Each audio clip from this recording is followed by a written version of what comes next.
Hello, hello, hello. Magandang araw, magandang tanghali, magandang umaga. So yan po, tayo naman po ay dito ngayon nakapag tabas sa ating, yan, pangatlong tabas natin ngayong araw. Shout out tayo diha sa ating mga mapinanggang mga mountaineers. So ayan po, medyo malawak-lawak na ang ating pinagtabasan. So yan, palibot po. So malawak na po din yung pagkakampingan. So eri po, nagtambak tayo din ng kahoy. So pwede yung pagsiga. Halimbawa mag-bonfire sila, pwede dito mag-bonfire. So ayan, may tinambak ako ditong kahoy. Para may maaanong kahoy. Ito na nga yan. Ari may mga mahabang kahoy. Ari yata yung ginagawa dito mga kubo-kubuan. So binababa ko sa baba. So ayan po. Hanggang dun po sa may labas na lubak na yun. Ayan po.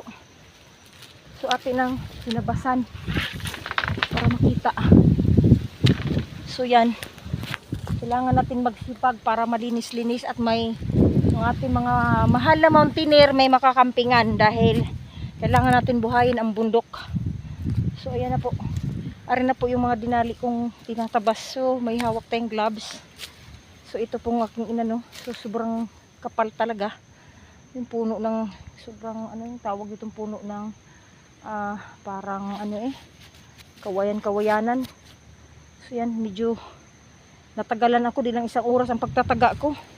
So gamit ko po yung kawit at gulok. So medyo nauga na naman ulit ang aking kawit sa pagtaga sa makapal. So ayan po, so nandito na po tayo sa may bayabas na are. So yan, so ano na, so yan nagsiga tayo, nagpausok tayo doon sa may punong kahoy. So ayan po guys, oh, malawak-lawak na. So yan, pwede na kayo mag-camping. Halina kayo at mag-camping. Yan lang po ng ating update. So ayan, magtatabas pa ako dito. So yan, meron pa tayo ditong damong natira.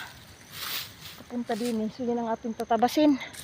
Pwede pa rin pagkakampingan. So yan, shout out diha sa lahat ng mga mahilig mag-camp.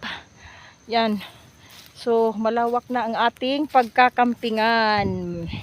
Maraming salamat for watching. Pa-like and pa-share naman po ng ating video.